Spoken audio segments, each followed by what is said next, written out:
Hello, everyone. Thanks for coming today, and thanks for having me here in Sao Paulo. It's always a pleasure to come down. Julio, well, actually, I live in Los Angeles, and Julio asked me to come down all the way here to try and sell you products. No, I'm just kidding. He did not. So today I will talk about everything but selling you products, because I'm the creative guy and best friends with Julio. Today I will talk about something that I call 10x storytelling, and you will see very soon what that means. A little bit of background: I used to work in agencies my entire life, and I joined Google about 2 years ago. And I think my first challenge was trying to figure out, well, what's the role of a creative guy like me at Google. And then this happened. Our CEO, Larry Page, last year said something profound. He said, if you're not doing some things that are crazy, then you're doing the wrong things. And as you know, from a creative media point of view, that's like music to our ears. And here's what he actually meant. It's a quick video. The actual moonshot is wonderful, inspirational, poetic, beautiful, involved great technical challenges, genuine heroism. It brought the world together. But think about the Polynesian islander on the dugout canoe, deciding one day they were going to go that way. No one had ever been that way before. No one even knew if there was anything that way before. It was amazing, and it changed the world. People can set their minds to magical, seemingly impossible ideas, and then through science and technology bring them to reality. And that then sets other people on fire, that other things that look impossible might be accomplishable. Many years ago, the great British explorer George Mallory, who was to die on Mount Everest, was asked why did he want to climb it. He said, because it is there. Everyone else in the world is working on the next 10%. If you can be the one that delivers that 10 times improvement, you have a chance to really change things. If you want cars to run at 50 miles per gallon, fine, you can retool your car a little bit. But if I tell you it has to run on a gallon of gas for 500 miles, you have to start over. You need a lot of courage in this work, and you need a lot of persistence. Even if you don't really 100% believe it's possible, like you might think, this might be possible, have the courage to try. That's how the greatest things have happened. You don't spend your time being bothered that you can't teleport from here to Japan, because there's a part of you that thinks it's impossible. Moonshot thinking is choosing to be bothered by that. We choose to go to the moon in this decade and do the other things, not because they are easy, but because they are hard. Humanity's progress has been a series of amazing, audacious things, from the very small and personal up to the great, big, and grand, and we are a species of moonshots. And to me, that's like the really amazing, poetic, and inspirational thing. When you find your passion, you're unstoppable. You can make amazing things happen. It's been true through all of history. When Kennedy said that we would put a man on the moon, it's about the fact that he said, we don't know how to do this yet, and we're gonna do it anyway. And that sends chills up everybody's spine. Because if that happens, what couldn't we do? So yeah, it's pretty amazing, and when you think about it, the notion of moving away from incremental change and making things 10% better to making them 10 times bigger and better, that 10x became now the mandate for every single person who works at Google, to really come in every morning and really think, how can we reinvent the way we work with our clients, the way we work on ideas and products, like everything has to be 10x. And that's when I thought, hang on, as a creative guy, you know, that could be my role, try and figure out how we can 10x storytelling, because at the end of the day, media creative, it's all about storytelling, it's about narratives for our brands, and what if we could 10x those narratives? And yeah, that's what I'm trying to do. So going back quickly before we go into those specific examples, those engineering things that happened over the last couple of years, who would have known that all those amazing, odd-looking prototypes over the couple of years, you know, would eventually reinvent the way people access the web and look at the web. There's no reason for you to, buy a laptop to use a keyboard to access the web. You could just, do whatever you do. Oh, and you can browse the web. Last year we did a test. I don't know if you've seen this. It's called Project Loon. As it turns out, there are still billions of people around the world who don't have access to the internet, access to information, access to power. So we launched this balloon in New Zealand that actually talks to a couple of receivers in houses to give them wireless signal from those balloons as a test. And here we go. Now parts of New Zealand in that test had access to internet, and the vision is in the next couple of years to, what if there were thousands of balloons all over the world, all interconnected, and suddenly the entire world had access to the internet. That's the vision, that's the 10x methodology that I think is fascinating. And a last example, a couple of months ago, we released this little thing, which is a little chip. Turns out that that chip became part of the contact lens. That, again, the vision is to make about 382 million people who suffer from diabetes all over the world happier by allowing them to track their glucose level in real time without having to constantly prick their finger and test. Again, that's a 10x idea from an engineering point of view, invention point of view. So then I thought, well, how can we 10x a story? And again, that's just my creative point of view, coming from the agency world, really inhaling all that amazing goodness around me at Google and trying to translate it so it's meaningful for you guys. Taking a step back, over the last couple of years, because I worked in digital my entire life, as you know, selling in TV ideas has a universal way of doing. You show storyboards, you show scripts, mood boards, clients get it, it's done. But in the digital world, because the media landscape has been changing so much, you quickly get lost in thousands of wireframes and sketches. You don't even know what the idea is anymore, and the clients don't know it at all. So I think we've been witnessing a shift from presenting big 10x digital ideas, moving away from wireframes and presenting them as prototypes. Because I remember, and I can show you a couple of examples, you show one idea to a client on a piece of paper, and they nod. You show them the same idea on like a tablet, they play around with it, and they buy the idea. Why?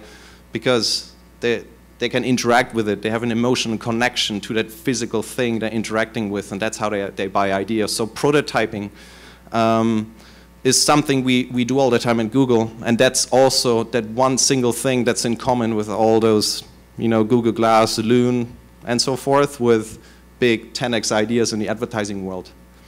I wanted to give you a sneak peek in a unfortunately internal-only site that we are sharing with agencies as we work with them.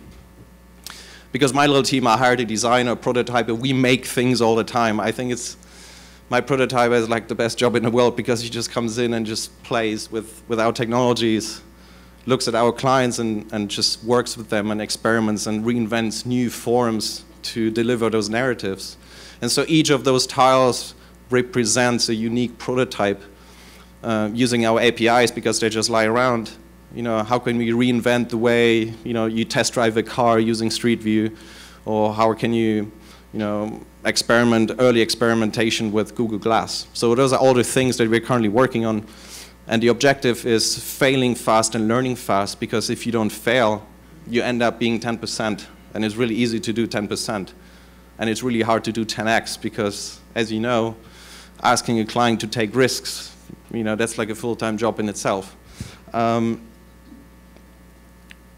it's, like I said earlier, every prototype provokes a human emotional reaction.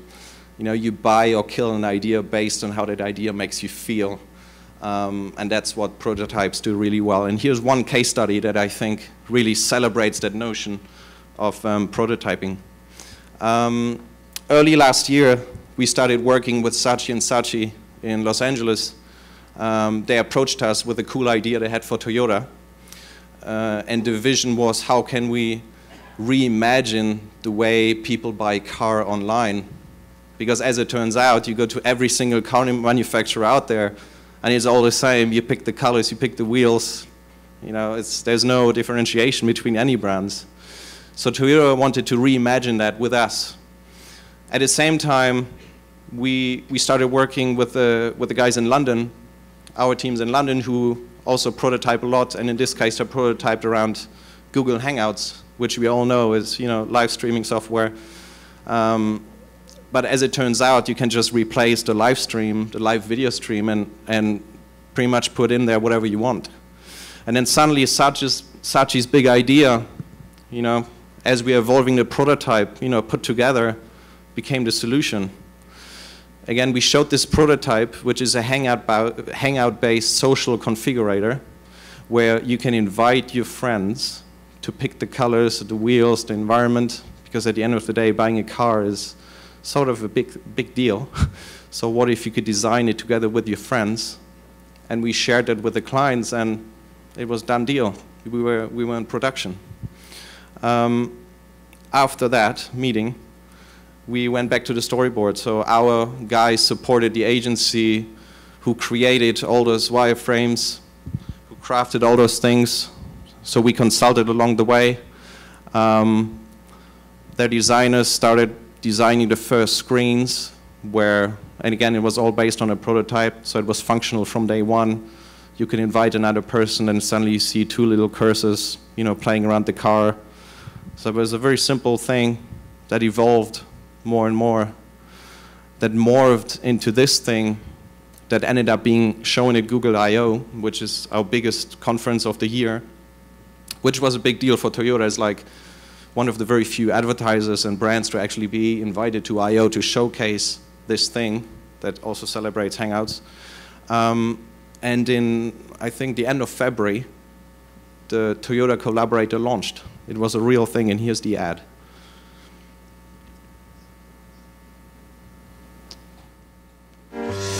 Okay.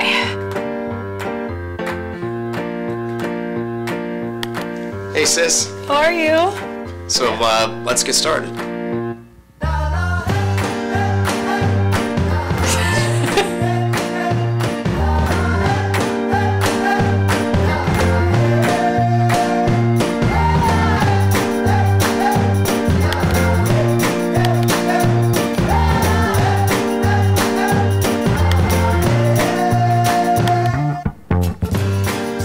You just move your head and it looks around. That's so cool.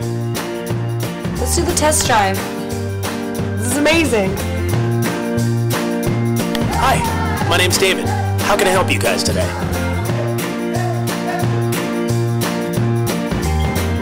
Thank you for helping me. This is so cool. Toyota, let's go places.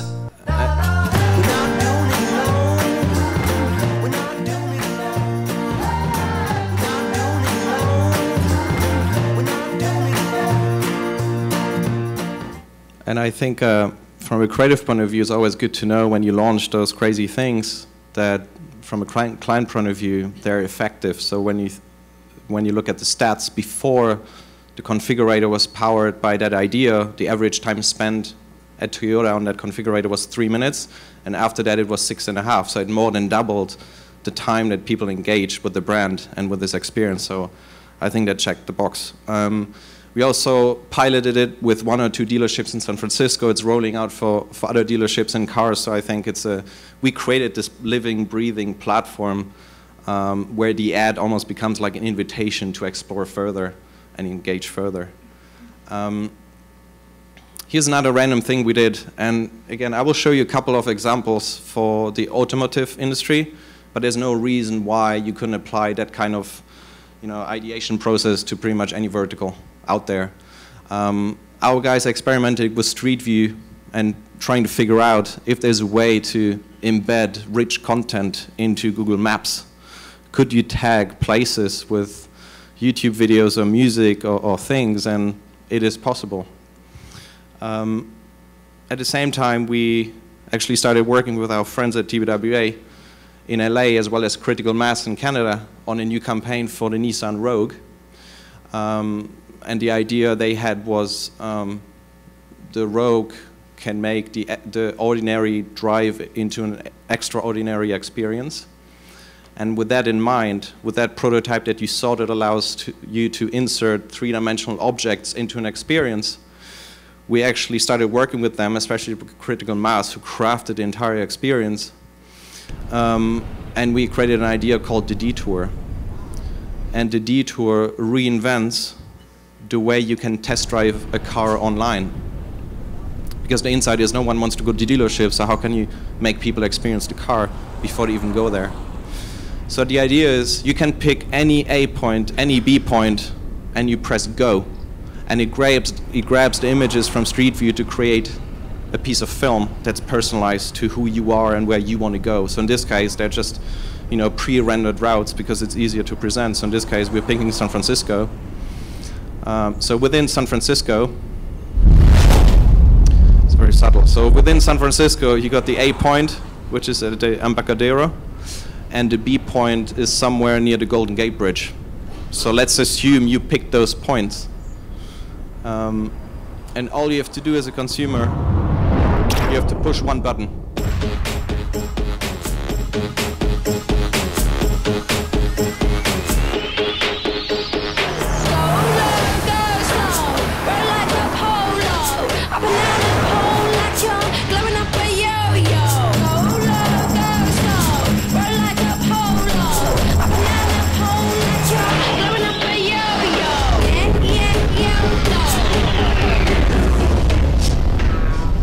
That's the part for the clients where you can look at the features.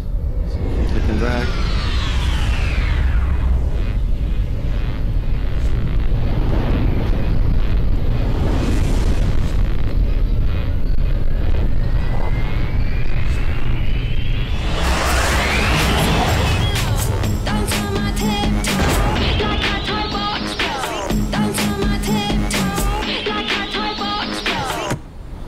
And that's the experience. So it's a completely personalized, dynamic video based on where you want to go, not where they want you to go and show off your car.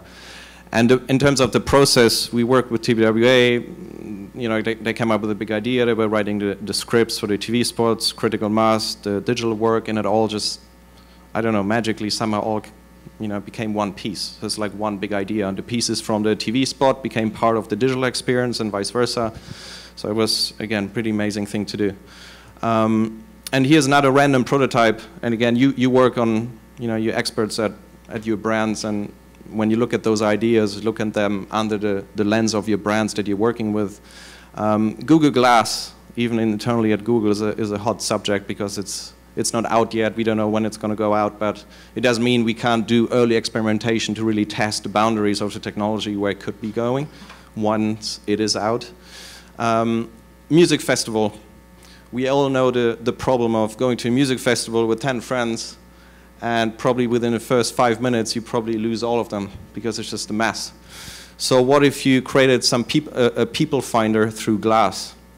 What if you could walk around the concert and Glass that's connected to your phone could detect where your friends are checking in real time, and on a little compass just show you where they are. So it helps you find your friends. But again, another use case, what if let's say for an insurance company, this becomes like a people finder for natural disasters. I mean, there's all sorts of use cases that you can think about those things. But that's the kind of stuff we are now experimenting with to see where Glass can actually make the world better and change behavior. Here's another random idea we had using Glass. We've all seen that lovely car manual, the car manual that lives and dies inside a glove compartment. You never open it ever. But what if you bought a car that has 100 new features and you just want to know, how can I use that new GPS system? So what if through Glass you can actually use an interactive car manual that learns based on who you are, where you go, what your car is about, and through voice, through swiping, you can actually find out certain features of the car. So there's voiceover videos that tell you how to use certain features. So that's another way for us to reinvent something, in this case the car manual. So that's a little geeky and data-driven. But even me as a creative, I get excited about this because I think it can unlock so many possibilities, and I don't think anyone has ever used it before. For those of you who don't know, that's the microscopic image of a flu virus. And about a year and a half ago, we work together with the Center of Disease Control in Atlanta. And I know they're currently in the news, discussing data insights and so forth, but from that apart, we started matching the search queries related to health and flu with the data that the CDC has about flu trends, about flu epidemics. And we matched it so perfectly that now Google knows about the next flu epidemic 2 weeks before the Center of Disease Control does. Purely looking at search, purely analyzing people saying, I've got a headache, I've got the, I've flu symptoms, what do I do, and so forth. Purely by search, we can predict when the next epidemic will hit. And I'm looking at this as a creative. What if you replaced the flu data with brand-related data, audience insights?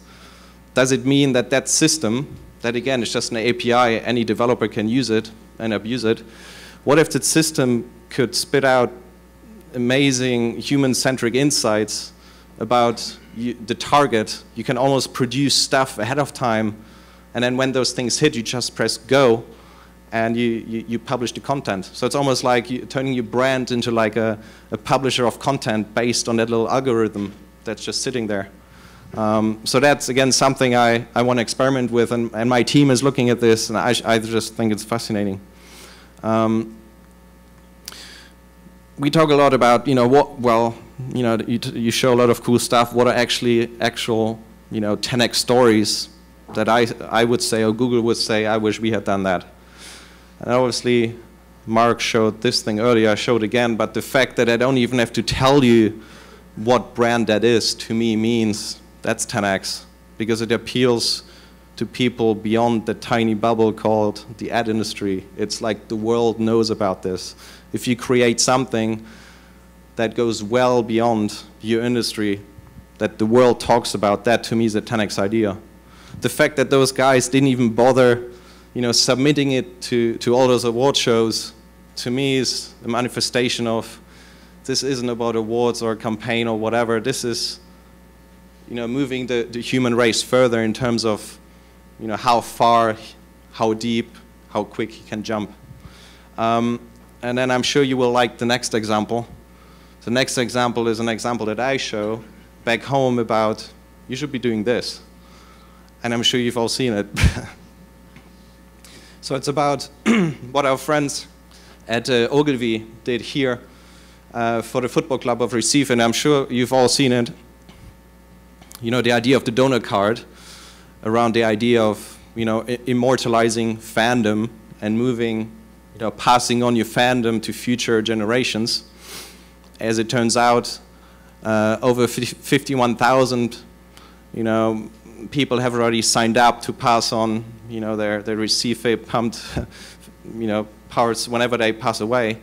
That to me is a 10x idea, because it's not just, a campaign for a football club. It's not just pumping out a TV ad or website and calling it a day. It's actually solving real life problems. It's bigger than just advertising.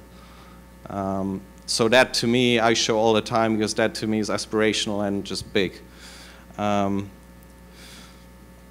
then when it comes to 10x stories, especially working with clients who you meet all the time with the biggest ideas, a lot of times, unfortunately, all the clients see is like dollar signs.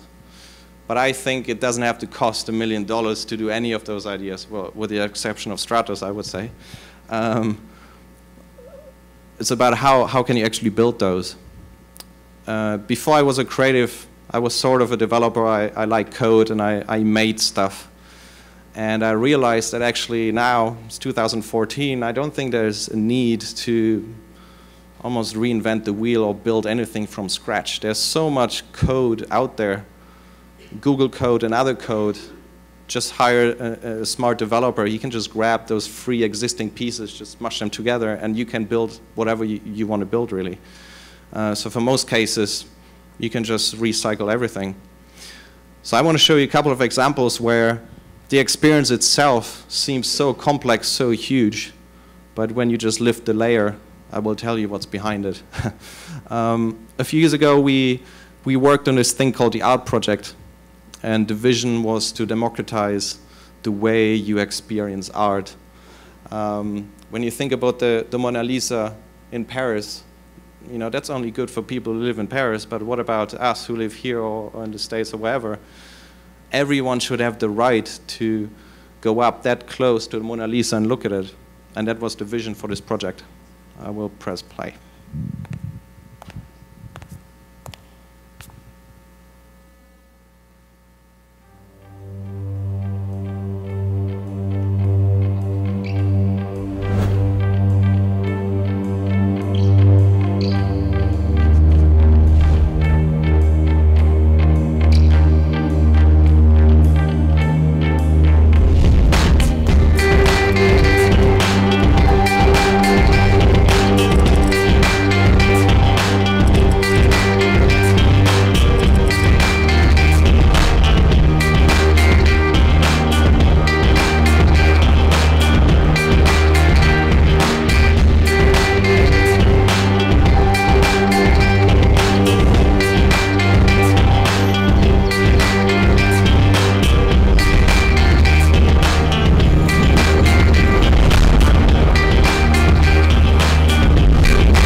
It's almost like the Hollywood sign. It's very shiny on the outside, but it's just cardboard on the outside, on the other side. When you lift that layer, it's just one API, which is Maps and Street View, and the entire thing is built on that. Yes, you could reinvent the way maps work or galleries and all that stuff, or you can just use existing code, and that's what happened with that. Here's another experience we did for Cirque du Soleil, a quick trailer.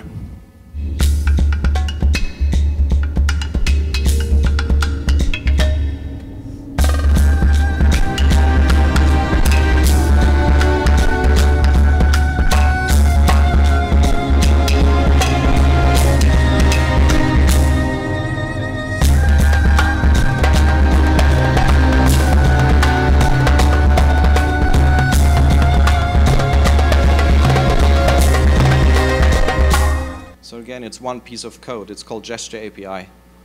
So whenever you want to have your audience control anything on screen through the webcam, through your sensors, there's this existing piece of code you plug in, and it's done. That's the last example before I have the summary slide. A while ago, we worked together with an agency in the UK on a campaign for Perrier, and the agency had a script for an ad. And they were working with us to try and figure out, you know, this is the big idea. What else can we do? What else can we do on YouTube that goes beyond just people pressing the play button? And it was a very simple idea. The more you watch, the more you get. And so rather than the agency uploading one ad or one piece of film, they actually uploaded 7 different versions. And each version is unlocked by view count. So the first one, you will see 3 screens playing at the same time on the next page. The top one, the top left, it's 0 views, so it's pretty boring. The person walks into a nightclub and there's no one there. Top right is probably 1,000 views, there are a couple of people there. And bottom left, it's probably 1 million views and it's packed. And see how those videos evolve based on view count.